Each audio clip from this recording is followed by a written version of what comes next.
About 13 months ago, I stood here and presented my long session budget, a balanced budget that placed value on our state's children and invested in their future.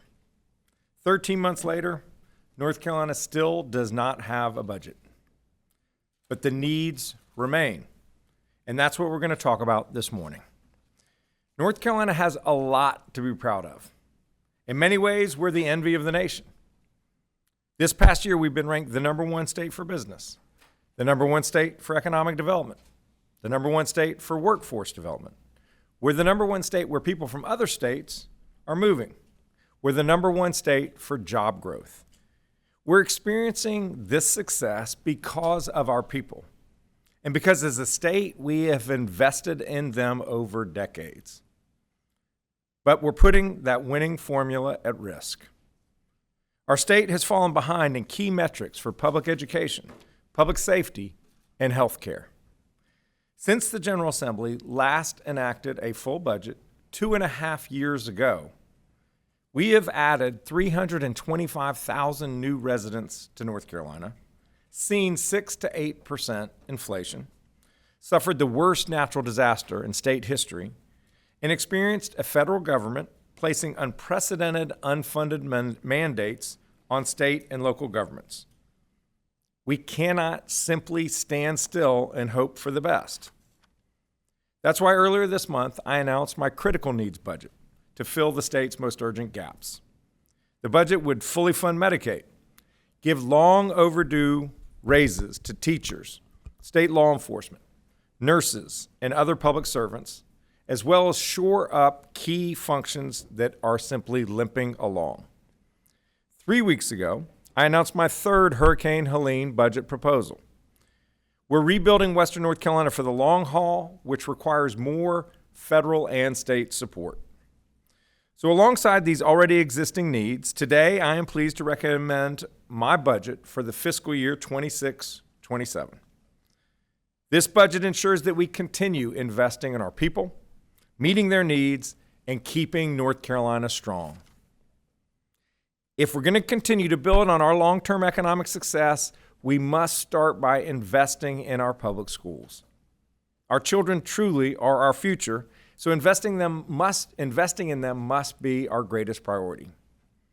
Yet, we are ranked 49th in the country in terms of how much we spend on each student's education. It's pitiful. We rank lower than all of our neighboring states in starting teacher pay. We're 43rd in the country in teacher pay, and we have one child care slot for every 5 families who are looking for one. These are some embarrassing and unacceptable facts. Last week, I met a teacher who moved here from South Carolina in 2000 because we used to pay our teachers better than South Carolina did. North Carolina has failed to keep up, and she's actually thinking about moving back to her home state. South Carolina spends $5,500 more on each school child than we do in North Carolina. That equates to about $8 billion more invested in K-12. Even Mississippi spends $1,366 more per pupil. That equates to about $2 billion more in public funding of education. If you had told me as a young man in this state that South Carolina and Mississippi would invest more than North Carolina does, let alone so much more, I simply would not have believed you. Let us right this wrong. My budget will make starting teacher salaries in North Carolina the highest in the Southeast, while significantly raising wages for all teachers, eliminating pay plateaus, and bringing back master's pay. The budget also focuses on student achievement. By expanding Advanced Teaching Roles Initiative, my budget will give our best teachers an opportunity to take on leadership roles, impact more students, and earn more money for it. We also want to extend the gains students are making from the science of reading by expanding the initiative to additional grades. My budget also proposes several investments to enhance student safety and well-being. I call for more funding for school safety grants to keep kids safe at school. We need more support staff like counselors, nurses, social workers. They in the schools can help to improve students' mental health, reduce absenteeism, and strengthen academic performance. My budget will hire more of all of them. We will also fund long overdue repairs at public schools across the state. We will adjust our special education funding formula to better support exceptional students. And we will work to reduce childhood hunger. I am proposing free school breakfast to invest in kids' health, attendance, behavior, and academic success. I'm further proposing that we appropriate recurring state funding to unlock federal funding for the Sunbucks program so that kids can count on nutritious meals even during the summertime when they're not at school. It's a 25-to-1 federal to state match. That is an incredible return on state investment. And to address the unfunded mandates created by H.R. 1, I'm proposing that we help to keep counties funded by helping them with SNAP. Each of these investments will give our kids a better shot at success. And if we're serious about the success of North Carolina's 1.5 million public school students, we should not be taking money away from them to pay for wealthy parents to send their kids to unaccountable private schools. Over the next decade, if left unchecked, we're going to take $7.5 billion away from our public schools and spend them on private schools with little to no accountability. And for the record, the voucher program is not about expanding choice. Nearly every single student who received a private school voucher for the first time never attended a public school. It's simply taking public dollars to send to families who were already sending their children to a private school, parents who could already afford to send their children to a private school. And by the way, rural North Carolina, we know they don't have the same concentration of private schools as the urban areas. So that means the vouchers can't even be used there. North Carolina's rural families are losing their tax dollars that could go to strengthen their public schools that are instead now going to parents in Wake and Mecklenburg County to send their kids to private schools. Let's get our priorities straight. Let's focus on improving the most important institution in our state, our public schools, not abandon them for private ones. To set our kids up for success when they start school and to help more parents remain in the workforce, my budget also invests in child care and early education. Last year, my bipartisan task force on child care and early education recommended establishing a greater statewide subsidy for child care, which would especially benefit rural counties. Our state has suffered a net loss of 262 child care programs since the state last passed a budget, due in part to inadequate child care subsidies. My budget adopts the task force's recommendation, which will enable our state to better pay early educators and make more slots available for families. It would also raise reimbursement rates for NC Pre-K so that more kids can benefit from that program. Child care is one cost that's weighing heavily on families. Another is the cost of housing. You may remember that I said that 325,000 people have moved here since we last passed a full budget. And you've heard it said before that if you will build it, they will come. Well, it turns out in North Carolina, if you don't build it, they will still come. So my budget invests in building more workforce housing, and it rewards local governments that increase housing supply in their jurisdictions. Whether it's housing and child care, or it's electricity, groceries, and gas, too many families are struggling to make ends meet and cover their monthly expenses. That's why in my budget, I am cutting taxes to put more money into the pockets of North Carolina's working families. My budget proposes 4 tax cuts: a refundable child and dependent care tax cut to help parents afford the cost of child care, a working families tax cut to ensure that low to moderate income workers keep more of what they earn, and it could mean up to $800 for certain families each year. a back-to-school sales tax holiday in August to help families afford school supplies while holding local governments harmless on revenue, and a larger standard personal income deduction for every North Carolinian taxpayer. During this time of economic insecurity, my budget also enhances unemployment benefits to support people who lose their job through no fault of their own as they work to find their next job. These investments and these tax cuts are what it looks like to be truly pro-family. Our current tax policy is not. If we go through with the pre-programmed tax breaks that mostly benefit wealthy folks, we will be undermining a critical element of what makes North Carolina so special. So I'm calling on the General Assembly to look closely at the current realities we live in and to hit pause on these outdated pre-programmed tax breaks. And if we don't, we will face an imminent shortfall in our budget of $5 billion, risking massive cuts to critical services, the likes of which we have not experienced in North Carolina since the Great Recession 17 years ago. North Carolina has the 9th lowest state and local tax burden in the country, has the lowest tax on businesses in the country, and is already cutting taxes $1.3 billion this year. To be clear, let's not raise taxes, but let's take a pause on these cuts and maintain the rates exactly where they are. Budgets require choices.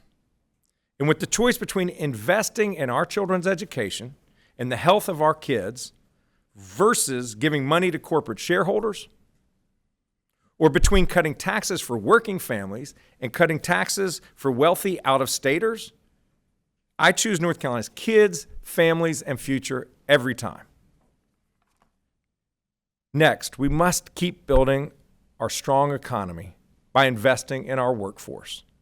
Since January 1st, 2025, 15 months, we've announced nearly 41,000 new jobs, nearly $28 billion in capital investment. It's in every corner of the state, and these are good jobs with good wages. Economic development is a team sport, and I tell you, Team North Carolina is the best in the business. We've got to keep at it. We've got to not only grow this economy, but make sure that it works for everybody. We have to invest in people so that they have the knowledge and skills to succeed in what is an ever-changing economy. A 4-year college is great for many people, but it's not right for every person. And someone shouldn't have to have a bachelor's degree to earn an income sufficient to support a family. That's why I propose more support for short-term workforce training programs and apprenticeships to expand pathways available to good-paying jobs. In many ways, our state's community colleges are our secret weapon. Almost all North Carolinians will live within 30 minutes of a community college, and these schools have great relationships with our state's employers. They know what students need to succeed, so we must accelerate their impact. We must commit to Propel NC. It's a new funding formula that prioritizes programs in high-demand, high-wage fields. Propel NC strengthens the alignment between the courses that community colleges offer and the skills that employers need. My budget also proposes providing free community college tuition to students pursuing short-term credentials in high-demand industries. And I am proposing greater funding for apprenticeship programs tailored to our state's needs, including in advanced manufacturing, small businesses, aviation, the public sector, and rural communities. Beyond workforce investment, my budget advances economic growth by supporting loans for small businesses, rural transformation projects, and workforce housing. Our people deserve every opportunity for economic success. They also deserve to be safe and healthy. Everyone wants to live in safety, to go about their daily lives without fear. But several recent high-profile incidents have ended in tragedy. And as we mourn the loss of all of those lives taken by violence, many people feel unsafe in their homes or in their communities. To remedy this, it starts with law enforcement, the people who protect us and we must recruit and retain the best. When there are too many vacancies, it means that every other law enforcement officer has to carry a bigger load, and it means that they cannot cover as much territory. That's why in my budget, I am calling for raising the pay for all state law enforcement officers, correctional officers, and youth counselors, and offering hiring bonuses to new officers or those coming from out of state to work in state or local law enforcement agencies. My budget also gives law enforcement more tools that they need to succeed, including body cameras and Viper communications equipment. It includes behavioral threat assessments for our schools and more funding for school resource officers. It includes juvenile justice residential crisis unit to serve more young people who are experiencing mental health crises. It includes treatment for opioid use disorder in our correctional facilities so that people who are experiencing addiction can get help before they re-enter our communities. And it includes a fentanyl control unit of law enforcement and prosecutors to investigate and stop the flow of this deadly poison into our state. Too many North Carolinians have lost a loved one to drug overdose or senseless crime, and we honor those victims by confronting these crises head on. Many of these are upstream investments that can prevent crimes from occurring in the first place. My budget includes several behavioral health investments that also make people healthier and all of us safer. I'm calling for the state to start by opening 2 more behavioral health units in our state's psychiatric hospitals, which would open up as many as 48 additional beds. I'm calling for the creation of 50 new co-responder teams in rural counties to give law enforcement more support during responses to people who are experiencing a behavioral health crisis. And I'm calling for a meaningful pay raise for our state's nurses and health technicians. Right now in North Carolina, we have hundreds of empty psychiatric beds in our state hospitals. They're empty because we don't have the staff to serve them. Let's work to fill that gap, get people the health care that they need, and keep all of us safe. And of course, we can't talk about health care without talking about Medicaid. More than 3 million North Carolinians, about a quarter of the entire state, including children, pregnant and postpartum women, people with disabilities, older adults, working families, have Medicaid. My budget ensures that we fully fund Medicaid so that the millions of North Carolinians can stay healthy and the entire healthcare system, which depends on it, can remain strong. The work of this state is so important, and taxpayer dollars are so precious that we cannot afford to waste a penny. We need people to know that their government is working for them. That means continuing to fix the DMV and improving online services across state government. It means identifying areas where we can be more efficient to save taxpayer money, including through the responsible use of AI. It means helping veterans transition successfully to civilian life. It means helping people connect to jobs and opportunity. And it means giving state employees a raise and a deserved bonus so that we can recruit and retain talent that North Carolinians depend on. Our goals are so important for the state. I want so much for North Carolina. Building an economy that works for everyone, strengthening our public schools and workforce, supporting families with the cost of living, keeping families safe and healthy, and maximizing the impact of every single tax dollar. We cannot afford to miss this moment. My budget, it's about opportunity. I believe that if you work hard, where you come from should never limit how far you can go. That is the promise of North Carolina. Delivering on that promise is what drives me as your governor. Delivering on that promise is what this budget is all about.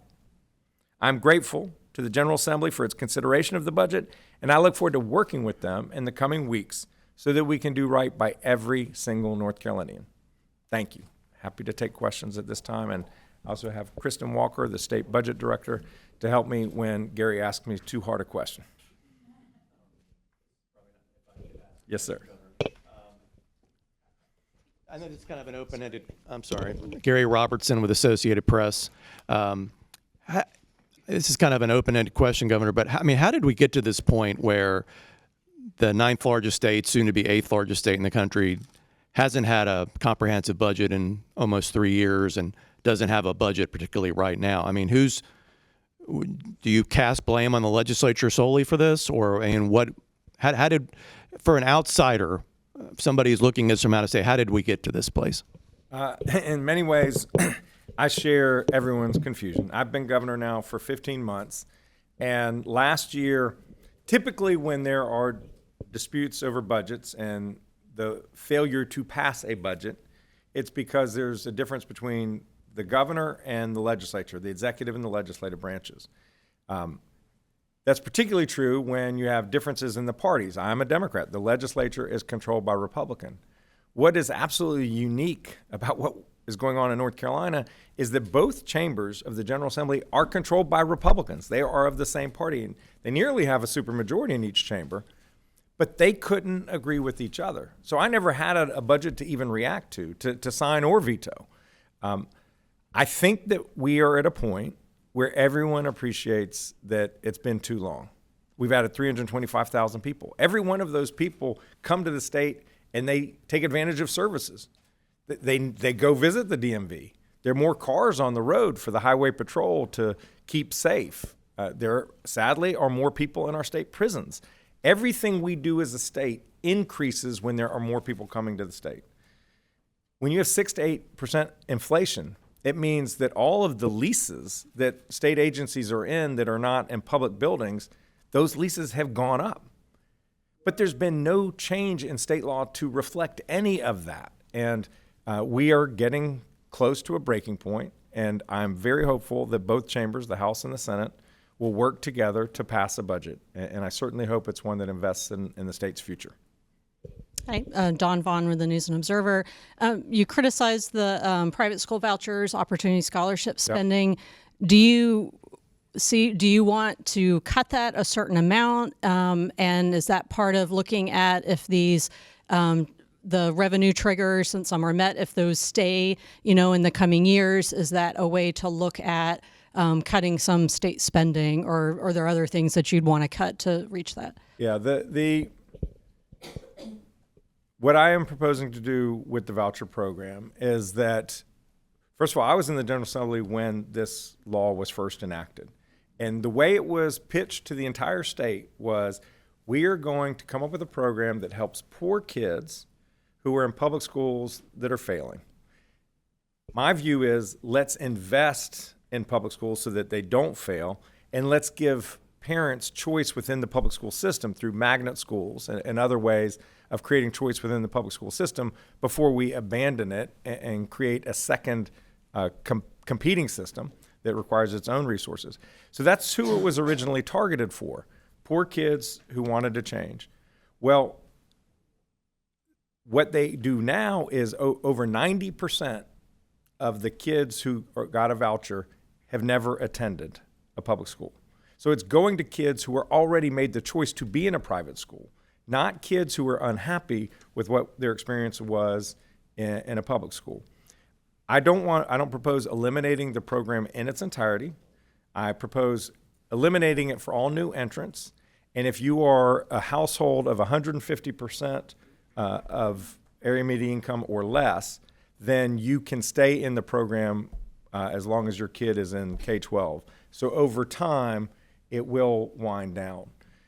You look at South Carolina spending the equivalent of $8 billion more a year on public education.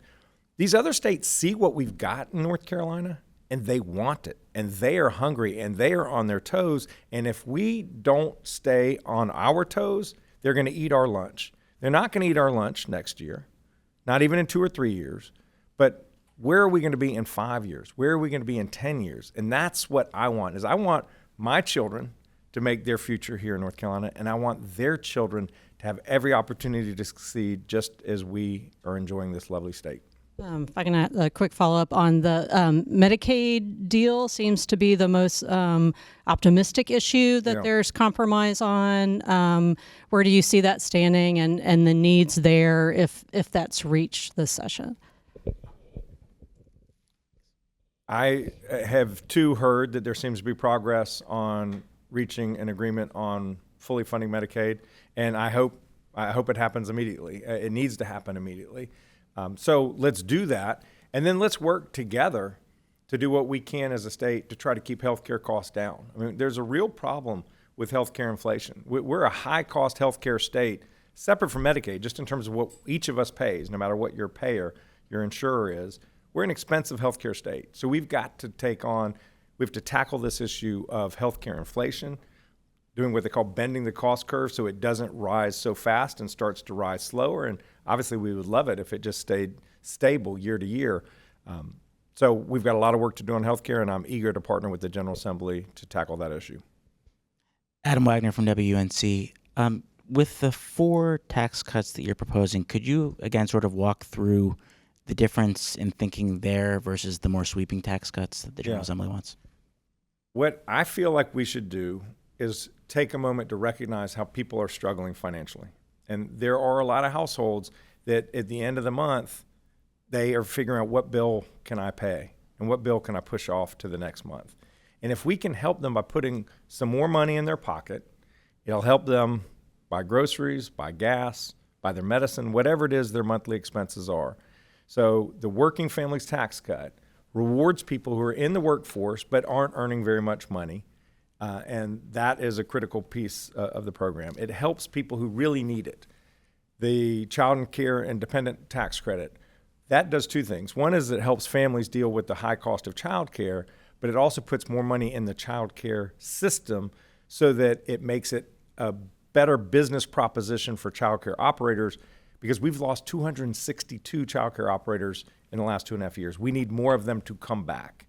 The sales tax for going back to school, it's just about helping parents. I mean, parents, every August, they have to go buy all their kids' school supply, and that's a real crunch, and we recognize that, and we want to make that experience a little less painful for North Carolina families. And then the standard deduction, increasing that helps everybody so that everybody gets some value. The challenge with what the tax triggers are is that North Carolina, again, one thing about having been in this business for a while, I remember what the debates were when we first started talking about lowering the corporate income tax. Corporate income tax in North Carolina about 15 years ago was 6 3/4. It was the highest in the entire Southeast. And what every legislator said who was championing lowering those taxes were, we are not competitive. We stick out like a sore thumb. And they said, we don't have to be the lowest, we just cannot be the highest. Well, now we are literally the lowest state that has a corporate income tax in the nation, 2%. And when you look at all taxes on businesses, we have the lowest incidence of business taxes in America. So we've already won. If your objective was to be the most competitive, we are number 1. So why are we going from 2% corporate income tax to 0%, which is what their budget proposes? Who benefits when we cut corporate income taxes? It's the shareholders, most of whom do not live in North Carolina. And honestly, it's the corporate executives. They get about 10% of the value of that tax cut, who are extremely wealthy people. Again, most of them don't even live in North Carolina. So we're talking about taking $2 billion of revenue off the bottom line that could go to help our public school kids. To me, the choice between a wealthy out-of-stater and a North Carolina elementary school student, it's not even a choice. And that's what I want the legislature to focus on. Let's make tax investments that help families and not that help big corporations. And then jumping back real quick to the Medicaid issue, we've seen the House Speaker call for some reforms to Medicaid. Do you think the program needs reforms, or are you, again, kind of more focused on the cost side? It's reforms to lower costs. Yes, we absolutely need to do everything we can to keep Medicaid costs as low as we possibly can. Understanding that people need health care. And one reason why healthcare costs are going up is that every year there's some new incredible discovery or development of a drug that really improves people's lives. And so it's a challenge, because the more advancement there is, the more we want people to take advantage of it. And it enhances and extends people's lives, but it also costs money. And so we've got to figure out, how do we keep costs low without sacrificing people's health? And it's a challenge. And I look forward to working with the legislature on that issue. Thank you. Michael Perchik, ABC 11. Can you share some more specifics about the housing investments and that private-public partnership that you're looking into to try and increase housing stock at this juncture? Yeah, there are two ways that we can help produce more housing. One is through existing programs. We have the North Carolina Housing Finance Agency, NCHFA, and what they do is administer programs to incentivize developers of low-income housing. They mainly work with federal funding programs, but they also have state funding, and I'm developing a workforce housing program that they would administer that would help developers who build these workforce housing units that are intended for people who work in their community to be able to live in their community. What's so frustrating is that we have police officers, firefighters, and teachers who work in Raleigh or work in Greensboro or work in Charlotte or work in Asheville. They cannot even live in the communities that they're serving, and that's just wrong. The other thing is fundamentally the way we solve the housing problem is by producing more housing. It is a clear example of the law of supply and demand in economics, that when you have the exact same number of units and you have 325,000 people move into a state, you have more people bidding on the same units, it's going to drive up the price. So what we as a state have to do is adopt policies that will produce more housing, which will serve to increase supply and lower costs on everyone. And there are some policy ideas that those don't even need budget changes. Those are just changes in law that the state can adopt that would yield more units and therefore lower costs for all of us. And again, I want to work with the legislature to do that, because housing is such a bear of an expense for most people's monthly bills. Has there been any discussion about incentives for developers? Because to build a unit, it typically makes more sense to build a luxury unit than a non-luxury unit. That's exactly what the first example I talked about, the workforce housing through the Housing Finance Agency. It's to incentivize a developer to build a unit targeted to people of a certain income who tend to be working families, not well-to-do families, so that they'll build that unit on that property instead of a much fancier or more expensive unit. And then I have money in the budget to reward local governments that change their ordinances that restrict construction. I want to incentivize these local governments to look out for people who need to be able to afford to live in their communities.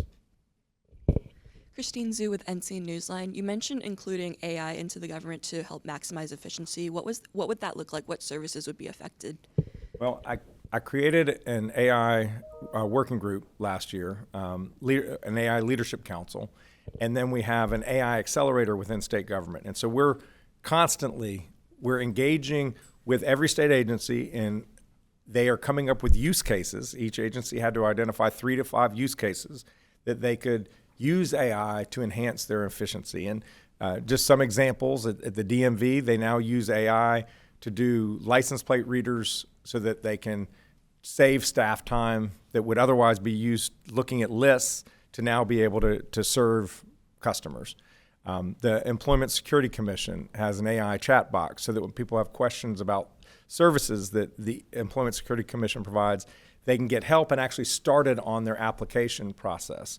I just learned yesterday about DOT that there's an AI program that they're using at all work sites where they can just scan the work site with their iPad and it can go and help identify areas that might pose safety risks to workers. Sort of the way a radiologist can look at a scan across the world, somebody can look at this workplace site and identify where risks may pose. So those are just a few use cases, and we want to use technology to help us increase our efficiency and lower costs for taxpayers. What's the impact of that on the environment with data centers and using up water and energy costs? Well, obviously AI depends on data centers, but the data centers can be anywhere. They don't have to be here. And I am very much concerned about the impact of data centers, particularly on people's electricity rates. I've asked the Energy Policy Task Force that I put together to look at the cost of data centers on rates so that whatever rates, whatever impact they're having on the generation of energy or the transmission of energy or the distribution of energy, they bear that cost. They should bear it. They have so much capital. This is where all global capital is in these big AI companies. They should pay that. We, as regular old residential ratepayers, shouldn't be subsidizing them. And in fact, as a state, we are currently subsidizing data centers to come here with economic development incentives. They actually get a rebate on how much electricity they consume, which is almost incentivizing them to consume more electricity to create more demand on the system, which raises the rates on everybody else. And so I am calling on the legislature to re-examine those incentives to make sure that they are structured in a way that makes sense for the people of North Carolina. Thank you. Caroline Yaffa with WRAL. Are you involved in discussions with Senate Leader Phil Berger and Speaker Destin Hall? And have you had any recent discussions with them? And can you talk about that a little bit? Yeah, I've talked with both of them in the last week, and we check in periodically, and they give me updates. I tell them my thoughts on how I think things should be structured. They say what they're thinking on different issues, and we have discussions just the way we're supposed to. And that's why I am hopeful. I am hopeful that we will have a budget.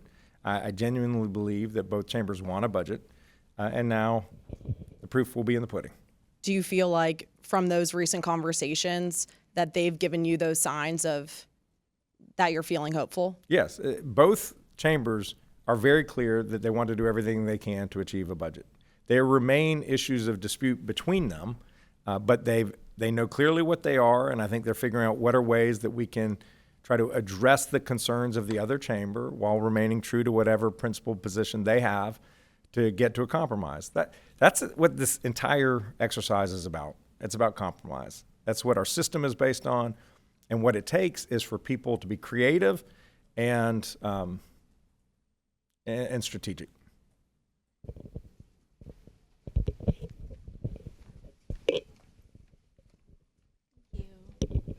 Hi, Ashley Freedy with NC Health News. In the budget, there's a proposed 48 additional psychiatric beds, I believe. As you mentioned, currently the beds that we have available aren't open because of staffing shortages. Can you talk a little bit about that and whether you think the investments regarding healthcare workers are going to be enough to fill those beds, not only in those facilities, but we're seeing in, long-term care facilities, inspection rates, et cetera. Yeah. What the budget calls for is a 15% increase for state nurses and nursing assistants, 10% in the first year and 5% in the second year. And that's to help us start the long, hard march of making these jobs competitive to what they could earn in the private sector, so that we can avoid this issue of empty psychiatric beds. About a third of all of our psychiatric beds currently are unused because we don't have the staff for them. So that's the long-term strategy. Make this job more competitive, do everything we can to recruit talent into the state to serve those folks who need the care. But we also recognize that there are needs today. And so I have a separate proposal which would open up 48 beds by essentially surging assets to DHHS so they could hire contract people to serve people who are in those beds. Because it could be, people are on waiting lists for weeks to get the mental health care that they need. And in those weeks, terrible things can happen. They can hurt themselves, they can hurt other people. So we don't have time to waste.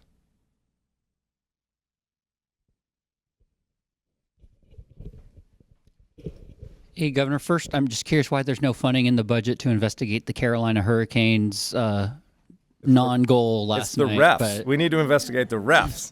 But on a serious note, 10 days from now, there's going to be protests from the Association of Educators.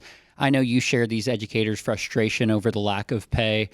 Is this the right way about going about it, given some of these districts will have no classes and parents struggling to figure out what to do during the day? Yeah, look, I want every kid to be in a classroom learning every day. And the way we do that is by making teaching the attractive profession that we all want it to be. Teachers, I've spent a lot of time in our schools, and I tell you, every time I come out of that school, I'm on a bit of a high because there's so much positive energy happening in North Carolina's public schools. The teachers are giving their all to these kids. The kids are absolutely adorable. It's just a wonderful experience. And I encourage everybody out there that if you have not volunteered in a K-12 school in a while, go sign up through your county school system and spend some time in your school, and you too will come back affirmed in your belief of the possibility of public education. So what I want is to pay teachers what they deserve and to make this competitive. The fact that we have lower starting teacher pay than every state that borders us, Tennessee, Georgia, South Carolina, Virginia, again, as somebody who grew up in North Carolina and understood the way that this state government has prioritized public education, this is an embarrassment. And it is absolutely unacceptable. I know friends of ours whose kids graduated from Appalachian State wanted to teach in North Carolina as teaching in South Carolina because they pay so much more. We're losing out on talent, and it should not be that way. So why don't we just pay our teachers a salary that they deserve, and then we won't ever have to worry about any of this. They will be in the classrooms doing exactly what we want them to do. And I guess just broadly looking at the budget, you're calling for starting teacher pay to go up by $12,000. House Republicans want it to go up to $50,000. Senate Republicans put it at like $510. So there's a difference of like 1 to 3% versus 20+%. How do you possibly bridge such a sizable gap there? Through patience. Patience and persuasion. Governor Will Michaels with NC Local. Another question about public education. With the mechanism for Leandro being invalidated earlier this month, how much was that on your mind writing this proposal? And then I guess how do you pay for that extra funding for public education? Is it simply by pausing the tax cuts? Yeah. We need to invest a lot more in K-12, and we will have more revenue to do that if we don't give our scarce taxpayer dollars away to folks who are wealthy and who live out of state. That's the choice, the fundamental choice. And I want to make sure that we are not hurting our state, the most important institution we have in the state, which are our K-12 schools. And when you look at where we are today, and I'm not satisfied with where we are today, but just take where we are today. And then over the next 3 years, you take into account how many new people move into North Carolina and what the inflation rate is expected to be, and you just take where we are today to where we would be in 3 years. If these tax triggers go through, we are going to have $5 billion less to invest on all critical services, public safety, healthcare, public education. Imagine how painful a budget writing experience that's going to be if 3 years from now I come back to you and roll out a budget and we have $5 billion less, that we have to institute cuts to that magnitude, cuts that we have not seen since the Great Recession. And the difference between 2009 and today is that we were in a worldwide recession in 2009. This is entirely self-inflicted. Makes no sense. Next question will come from online, Taylor Thompson with WLOS. How does the previous third proposed Helene budget connect to the entire recommended budget? How does the proposed Helene budget connect to what? How does the previous third proposed Helene budget connect to the entire recommended budget? This budget. Okay, thank you. They are on parallel tracks. I recently proposed a Helene 3 budget. It's the third budget I've proposed to help the recovery of Western North Carolina, $792 million, and it's paid entirely from reserve accounts. So this budget that I'm proposing today comes from general fund receipts. So they're both expenditures and investments by the state, but they come from different sources, and so they don't conflict with each other.